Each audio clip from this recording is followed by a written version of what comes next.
All right, welcome back to the first ever edition of the RCD DPC Power Rankings. This is the first time that I'm doing a Power Rankings, and it's the first time that I'm using this format here, and if it is something that I feel like needs tweaking, it's something that I'm willing to change in the future. You guys can let me know if there's anything with the formatting you'd like to see different. But the way that I'm going to be doing this is I'm going to be ranking every single upper division team in the entire Dota 2 Pro Circuit by how well each team is playing and how strong I think each team is. Now, obviously, having every single team in the same list means that there are going to be teams from different regions ahead of others, which is pretty hectic because obviously we won't know just how strong certain teams are when it comes to the actual international stage until we see them at majors, if they make it to the majors. So in general, just take it with a grain of salt. There are regions that are in general a lot tougher and more competitive in the upper division, so I am taking that into account. So for example, if there's a team in Western Europe that's been having a slightly worse season than maybe a team in North America or South America, I may rate the Western European team a little bit higher just because the division itself is more difficult, but I'll be sure to explain some of my answers real quick. Obviously, because the Chinese DPC has not started yet, at least in the upper division, I won't be including any of the Chinese teams. I'll just have them here listed at the bottom in no particular order. And then from there, I'll be ranking the next 40 teams from 40 all the way to 1, giving a little bit of a reason of why I have each team in the position that I do. So I am already expecting a lot of people to disagree with some of the picks I have on this list, and sorry for explaining so much of what I'm doing. But I'm not expecting for everyone to agree with everything. I'm willing to listen to your guys' takes. If you think I'm underrating a team, overrating a team, feel free to let me know. All I just want you to keep in mind is that this is all just personal opinion. I try to watch as much DPC Dota as possible. Whenever there are live games, I try and tune into them. But because of how much Dota there is, it is simply impossible for me to watch every single game live. So there are some teams in some regions that I have to watch highlights of. And if you think that I may be, again, underrating or overrating a team, feel free to let me know. So starting off near the bottom, there's going to be a lot of teams near here that are kind of going through the same thing right now, kind of having a rough start to the season, whether or not it was expected or not. I'm kind of going to breeze through the bottom really quick, as I think that in general, the bottom's ranking aren't as important in general. It's a lot more important to where they actually finish in their region as opposed to in a whole. And for these next few teams, I'll just breeze through them pretty quickly. Number 40, I have Simply 2 based. It's been a really rough go for them. They obviously went through some roster changes. They have not looked like a very good team in North America's upper division, and they have yet to win a game so far. So I have them number 40. 39, Sg Esports. Very similar. They do take a game off of King of Kings, but I think that shows more in the inconsistency of King of Kings, more than the fact that SG has been playing all that great. They've had some shining moments, but at the end of the day, they're just really having a tough time right now, and they're at 39. 38, we have Unique. They took a game off of Navi, but for the same case as in South America, I think that shows more about a little bit of inconsistency and a little bit of some cracks in the foundation of Navi than it does for Unique. But to their credit, they get that win. But other than that, it's been a pretty miserable season for them. Next up at 37, we have TNC, who again is another team that is 0-4 to this point. With the changes that they made to the roster, I think this was expected of them. I don't think many people, including myself, were expecting it to be as rough as it has been. But regardless, they're 0-4 right now, and none of their games have really felt all that close either. Next up, 36, we have Empire, another team that is 0-4. They do have 2 game wins, but they have lost to some pretty good teams as well. But again, there's not really any highlights for Empire so far from what we've seen. Next up at 35, Hokari. And this one kind of hurts because in my prediction video, I had rated Hokari pretty high. I thought that, well, I was really going out on a limb, and I thought that the changes that they made to the roster and the fact that they've been doing pretty well in the past was going to lead them to having a better season, and that's not really been the case. They do lose to some pretty good teams, those being Beast Coast and Thunder Predator, but at the end of the day, it's not been great for them, and their win against Infamous is impressive. It's nice because Infamous is a team that they're currently chasing in their division right now, but until I see a little bit more consistency from Hokari, I have them at number 35. For number 34, we have Gambit. Gambit has a win versus Empire, and that is completely it. They have been having a pretty rough season so far, and again, Empire, a team that I have rated lower than them, they're getting a win over a team that has had a even worse time. Next up, number 33, we have OB Neon. OB Neon, also another team that has had a pretty miserable season. I'm giving them the benefit of the doubt. They've only played 3 series so far, and they are playing in one of the tougher regions, that being Southeast Asia, one of the most competitive upper divisions right now in all of Dota. So I've got them ranked ahead of some other teams, but being in 33rd is generally not where you want to be right now. Following that, number 32 and rounding out, well, that rounds out the bottom row there. Next up on our, the fourth row? Yeah, we have Arkosh. And yeah, I was really hoping Arkosh would do a lot better this season. I didn't predict that they would. I was just hoping that they would. But losing players like Shaggy definitely hurts the team. And even though they did have a pretty okay game one against Evil Geniuses, a team that now we notice is also having their own problems, this team has looked really not coordinated. Their lanes go pretty poorly most of the time. Their mid-game rotations crumble a lot. There's not really been too much to get excited about with Arkosh. They do get a series win against Black and Yellow, who managed to also beat Evil Geniuses. But again, it's just showing a lot of inconsistency in some of those teams in North America more than anything to me. As in the games that they do win, it still doesn't look like the cleanest Dota. Coming in at number 31, we have Cool Guys. And Cool Guys is another team that is yet to get a win, and you might be noticing that I have them ahead of some teams that do have some wins. This is again calling back to the fact that they're playing in a tougher region, and sure, a lot of their first series were pretty rough. They lost a lot of games really quickly. I'm definitely taking that into account. But looking at their last series, there is a little bit more hope with Cool Guys. Not that they will avoid relegation, but that they're a lot more tougher to beat. And whether or not that is on OG and the fact that they maybe had an off series when they played against them, Cool Guys gave them a really hard time. And so I don't think Cool Guys is as easy as a win as some of the other teams on this board that I've already got up here.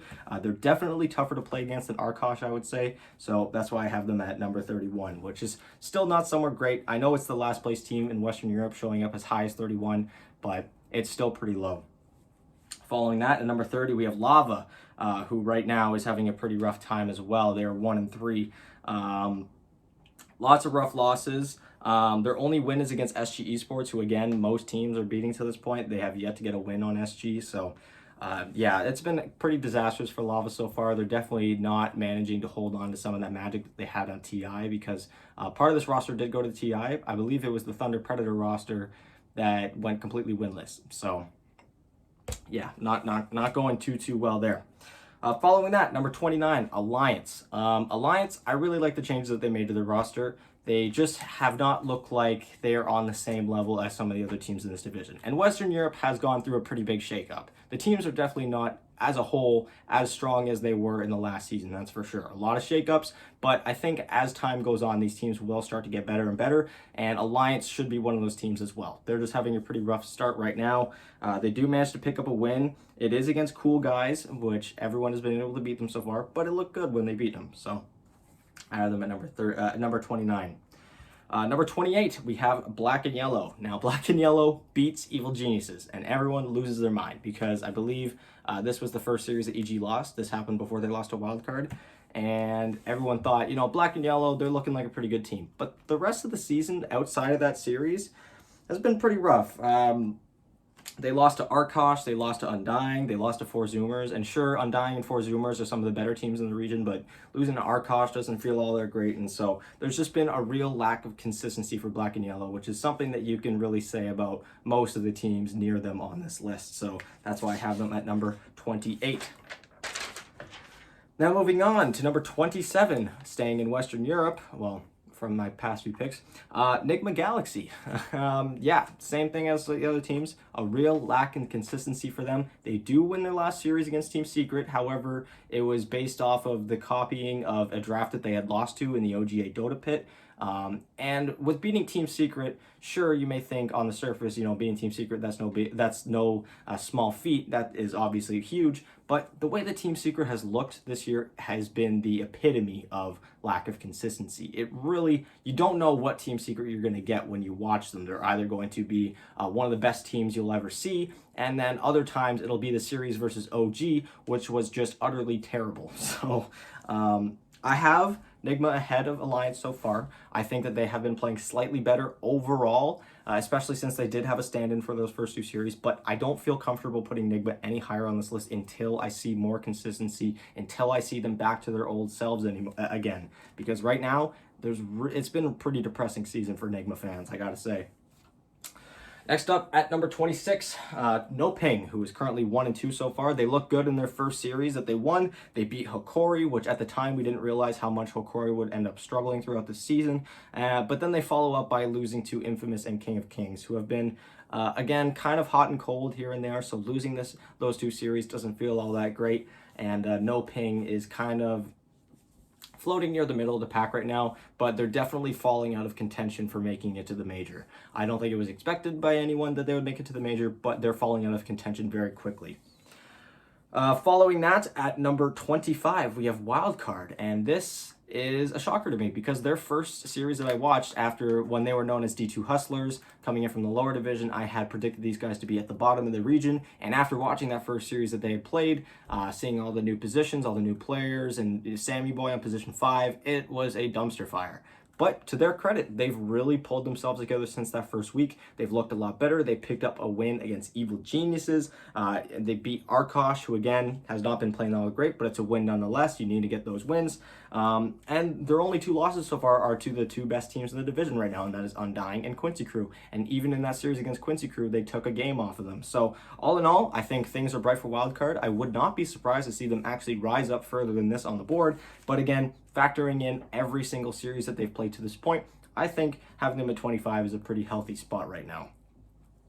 Following that up at number 24, Team Secret. And I kind of already talked about Team Secret when I was talking about Team Nigma and the fact that Team Secret right now is either hot or cold. There's really no in between. It's feast or famine. There are series against Team Nigma and against OG where it's just a complete non-starter. It looks like their drafts are completely out of whack. Like it's as if they're not actually having drafts by Puppy, one of the greatest minds in all of Dota. Their gameplay just doesn't really come together. But then they'll have other series like the ones against Tundra and Alliance, and sure, Alliance hasn't been playing all that well, but Tundra certainly has been playing very, very well as of late, where they look utterly unstoppable. Even in their series against Team Liquid that they end up losing, they had a lot of very, very good moments in that series. And so, again, for Team Secret and for a lot of these teams on the board, it's all about finding that consistency. And again, until I see more consistency from them, until I really feel like this team is coming together, I don't really want to put them any higher than number 24 on the list. So, yeah. Number 23, we have Infamous. And see, I feel like this is one right here where people will point out and say, oh, you think Infamous is better than Team Secret right now? And to that I'll say, well, not necessarily. I do have them ahead of the list. I do think that they've been having a better season overall. They do play in different regions, and obviously Western Europe is a lot more competitive than South America's. But overall, Infamous has looked more impressive. Again, with just how low Team Secret has had some of their points versus the highs, it all kind of levels out. And for right now, I just kind of have to put Infamous ahead of them. Infamous has beat Sg Esports and No Ping, so again, not necessarily the strongest teams, but they do lose to Hokari, which is a little bit alarming. It's definitely a reason why I'm kind of holding them back at this position. But another one of their losses was to Thunder Predator as well, which again, one of the best teams in the division. No real shame in that. So for now, I have them at number 23. At number 22, I have Evil Geniuses, and I was really not expecting to have so many big name teams all near this one part of the board right here, but that's kind of how the season's shaped up to be, isn't it? They beat Arkosh and Simply Two-Based, who, again, Arkosh, that was their first official match with their new roster, and they have their highlights, but overall they kind of fell apart in the late game, and then second game it was a very easy win for EG. They beat Simply Two-Based, who I have obviously ranked as the lowest team in this entire DPC right now. But they lose to Wildcard Gaming, they lose to Black and Yellow, who has also been really inconsistent. And right now, it's pretty much guaranteed that EG is missing the first major, which in itself, on the surface, is huge. They were the finalists in the past two majors. They were the first overall seed when it comes to DPC points heading into TI-10. Then they miraculously bomb out in the best of ones. Oh, actually, no, they won the best of ones, but bomb out in the next round. And things kind of fell apart from there. And right now, EG just kind of looks like the fire is a little gone, which is really unfortunate to say because they do have a player coming out of retirement, Jirax, legendary player, and they do have Nightfall coming in, switching positions. He's probably feeling fresh about that, but the team just really has not come together as of yet. And so right now, I can't put them any higher than 22nd. It's possible that they make themselves back up to maybe the top 16, get back into the top 2 rows, which in general is where you want to be. If you're in the top 2 rows, you should be a major team.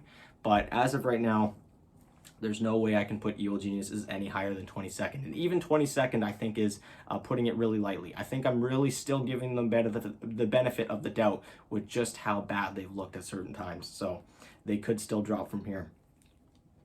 At number 21, a team going through pretty much the exact same problem right now, and that is Virtus Pro. However, Virtus Pro made the changes to their roster voluntarily on their own, and looks pretty rough for them. Now, Virtus Pro, I do have them ahead of EG. That is because the teams that they have lost to have actually come to be some of the strongest teams of the region so far this tour. They are still picking up some wins. Again, it's against some of the weaker teams in the division, but they look good nonetheless. And for Virtus Pro, it's been kind of the same thing as some other teams, where they'll have some games where they look like they should be the best team in the division, and then they have some games where they look like a Div 2 team playing against one of the best Div 1 teams. So again, it's all about consistency for these teams, and pretty much this entire like row and a half right here, we just need to see a little bit more from them. Just barely ahead of them, I have Navi. And Navi is a team that I did not want to put ahead of VP, because I think despite the fact that Navi has a 2-1 record so far, which is pretty good, you know, they've won 2 of their 3 series.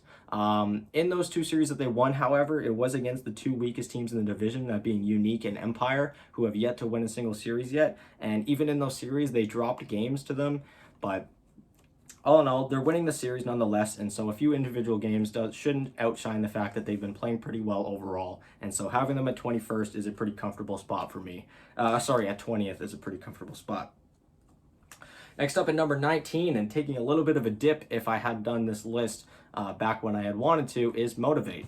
Motivate started off the season 2-0. They looked good in some tournaments before the DPC season started, and then they kind of hit a bit of a wall, it seems, in the past couple weeks. They've only had 2 series since week 1, but they've lost to Boom and SMG, which, to their credit, have looked like some of the strongest teams in this division. SMG has a pretty mediocre record, despite the fact that they've been playing really well, but all around, Motivate, they should be able to bounce back from this. Making it to the major is still in sight.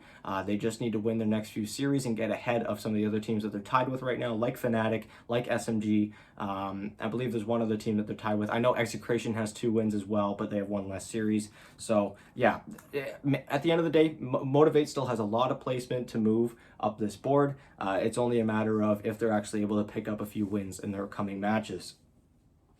Following that, number 18, we have APU King of Kings. And King of Kings, I'm a little skeptical about having this high for the same reason of some of the other teams showing up at this board, and it's kind of just lack of consistency.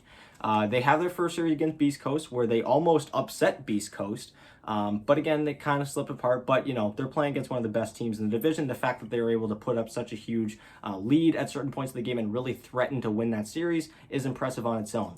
But when they start playing against some of the weaker teams in the region, sure, they're getting the series wins, but they don't look very pretty when they're doing it. So overall, I have them at 18th. They've been getting the wins. Whether or not it looks pretty or whether or not they've been really consistent is not really something that I've been too impressed by. But yeah, they're playing well enough right now to be top 3 in the division right now. I find it very unlikely that they're going to end up catching Beast Coast or Thunder Predator when it comes to the race to the major, but who knows.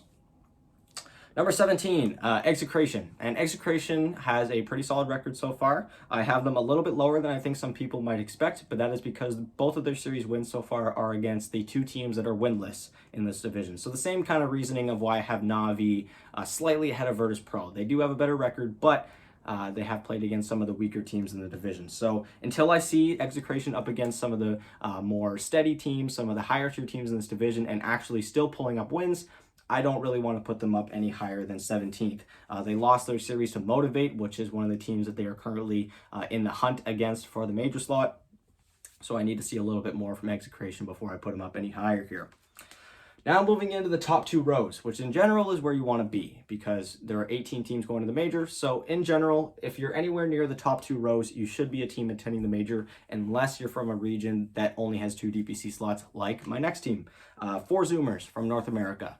They are the 3rd place team right now when it comes to my power rankings in North America, which means that they would just barely miss out on the major, but they've looked pretty good. The only thing is that they still are not able to beat some of the best teams in this division, those being Quincy Crew and Undying. They lost their series to them, but they're looking really, really good against some of the other teams in this division that they've been historically known to beat. 4 Zoomers has always been kind of the 4th place team of the region. It's always been Evil Geniuses, then Quincy Crew, and then Undying, and then 4 Zoomers. And it always felt like 4 Zoomers was never able to beat Undying or Quincy Crew or EG. So now the EG is having a bit of a slip. They've kind of taken that spot in third place. And you know what? Even with those 2 losses, it was against the best teams in the region, and they've looked good outside of that. So I have them at 16th. Coming in at 15th, we have Fnatic. And Fnatic overall, kind of a slower start than I think a lot of people were expecting, just with the sheer star power that is really on their roster right now. But I don't think it's too much to be alarmed with. The 2 series that they lost ended up being to T1 and SMG, who T1 is looking just as good as they did at TI. They have had a very small amount of matches so far, but have looked pretty good in those. And SMG looking like one of the best teams in the division as well. So I didn't want to punish Fnatic too hard for losing those 2 series. They do beat OB Neon and TNC, however, which again, the 2 weakest teams in the division. So until I see a little bit more consistency, until I see them beating teams like Motivate, like Execration, I don't really want to put them any higher than 15th. Which now takes me up to my last little sheet of paper here. And hopefully you guys are all enjoying the video to this point. I already know that there's going to be some people that fast forward all the way to the end and are going to jump right down to the comment section and complain about one of my picks or whatever. Just remember, all opinion based. This is all just my personal opinion. And if you don't agree, you can let me know in the comments. 14, Tickles. And this is definitely one I was not expecting to have so high up before the season started. I think I had them at 6th place predicted before the season started, so just barely dodging relegation. But they have looked really good. Now, the only thing about Tickles that I am a little bit worried about having them this high, but I'm going out on a limb on, is that they have played against and beaten the teams that are at the bottom of the division. They've beaten Enigma Galaxy, they've beaten Alliance, they've beaten Cool Guys. But the thing that makes me feel like they've been, that they're deserving of this high spot is that they've looked really clean when doing it, really dominant. And in the series that they lost to Team Liquid, who no one has been able to beat yet, they brought that series to 3 games. They looked really competitive in it. They looked like they may have been able to take that series. So all in all, Team Tickles, I think, has been playing really well. Definitely flying under the radar for a lot of people before this season, especially since they lost a lot of members from their original Viking GG roster. But yeah, all in all, Tickles, right now, by the way that they're playing, they should be attending the first major, which is pretty huge, considering that would mean that some of the other bigger name teams like Team Secret, like Nigma, like Alliance, will not be attending the first major. We'll have to see how the rest of the season goes in Western Europe. It's really spicy over there. Next up, number 13, and I'm really excited to see if these guys end up moving up even more in the next coming weeks, and that is SMG. They have a 2-2 record, so nothing too crazy to just look at right there. It's not like they're 4-0, not like they're playing incredibly well, just against, like, some of the weaker teams.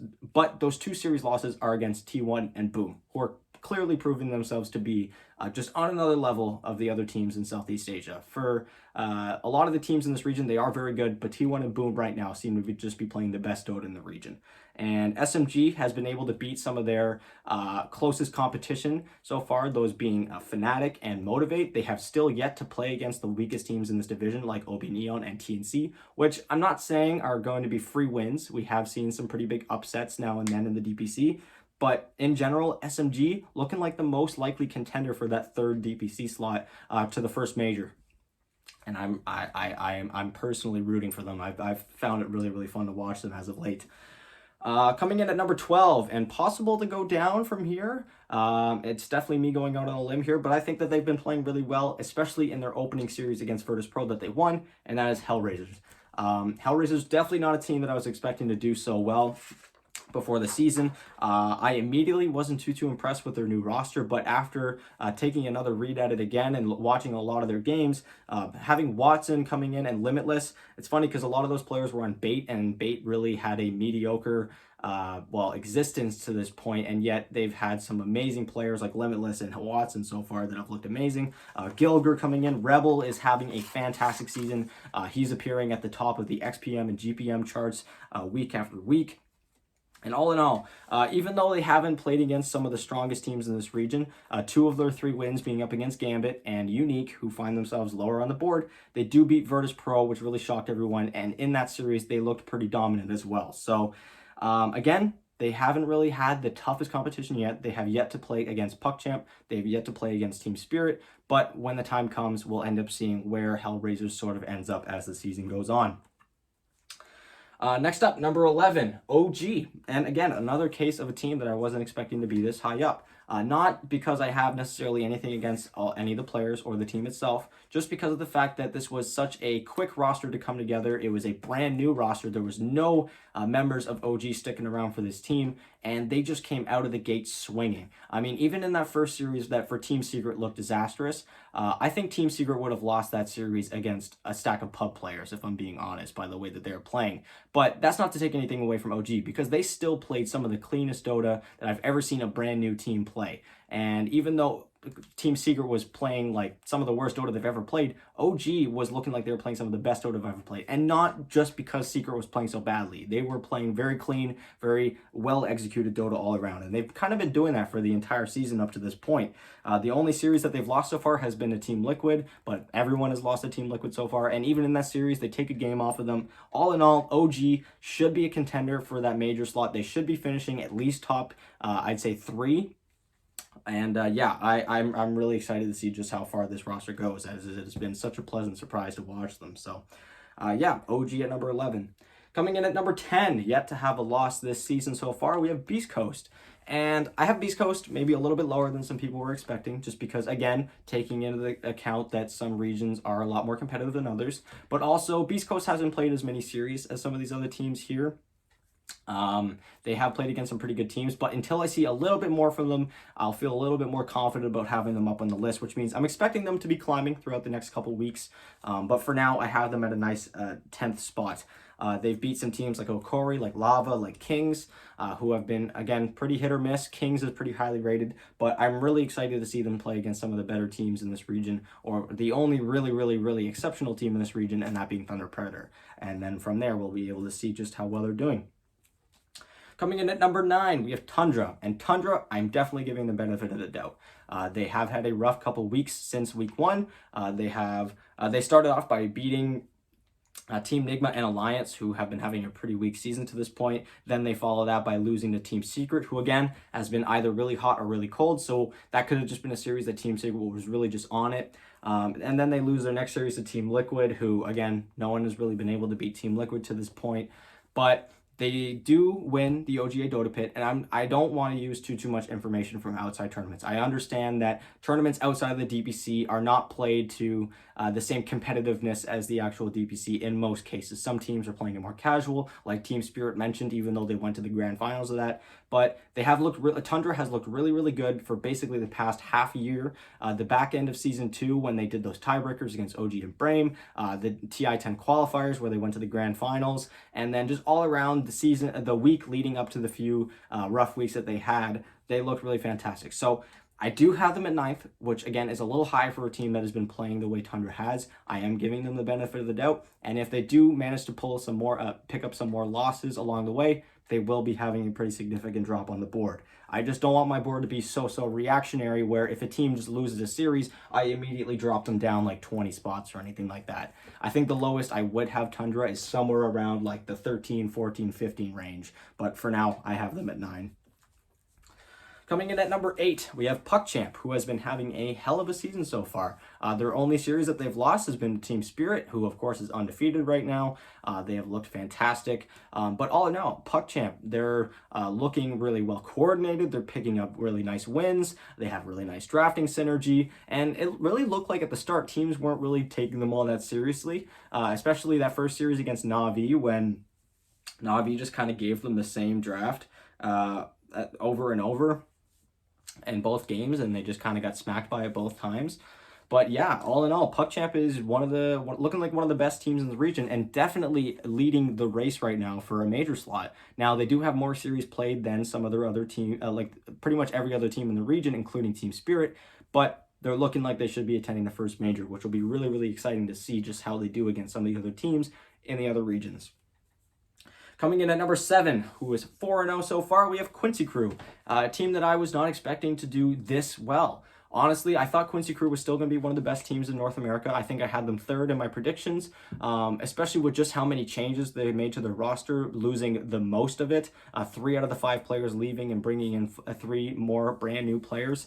I wasn't expecting the team to come together this well and this quickly, but they have looked like one of the best teams in North America like they did in years prior.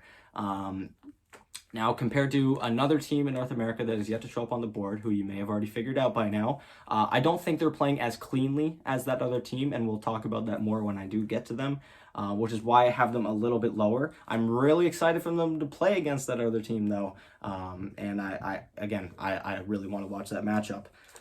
Coming in at number 6, and this may be a little controversial, but I don't really feel comfortable placing them anywhere else until I see a little bit more from them, and that's T1. T1 has only played 2 series so far, one of which against TNC Predator, which from what we've been seeing looks like kind of a free win for a lot of teams. Not to throw any shade at TNC or any of your fans or anything right now, but the team does definitely not look up to par of the division.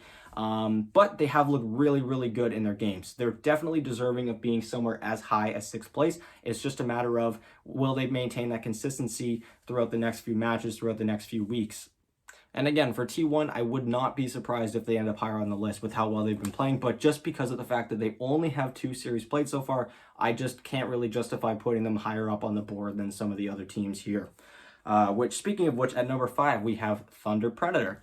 Thunder Predator, I think, is the equivalent to Undying Quincy Crew, where both teams are very, very strong teams. They're clearly the best teams in the region. They're clearly playing the best Dota in the region. I just think Thunder Predator, just like how Undying does to Quincy Crew, plays a little bit cleaner Dota than Beast Coast, has a lot less of those heart attack scares that I know Beast Coast fans love so much when the team just gives you a heart attack every 5 minutes. But all in all, Thunder Predator has looked really good. This is the old No Ping stack that finished in 1st seed in the last season, or I should say in the last tour of the South American DPC. They've looked really, really good, and it looks like they're still holding on to some of that flame that they had all the way back then. I'm really excited for when they do end up playing against Beast Coast. It should be a really entertaining series, and all around, all their players, really all of their cores, Pakaz, Dark Mago, Oscar, even their supports, Matthew and Panda, have looked fantastic. And again, I just can't wait for them to play up against Beast Coast. Coming in at number 4, we have Team Liquid, who to this point is the team with the most wins so far. They're 5-0. The only reason why I don't have them a little bit further up is because some of their series haven't been clean. 3 out of their 5 series that they've played so far have gone to all 3 games, but they're getting those wins nonetheless. And given the fact that they have yet to play against both Team Nigma and Alliance, means that they very likely could end up going 7-0, which would be huge for them. They would obviously be 1st seed at this point, which is why they're very likely to get 1st seed right now, which they asked Insania about doing, and he said that he would rather be 2nd seed, which is something I made a video about a few days ago.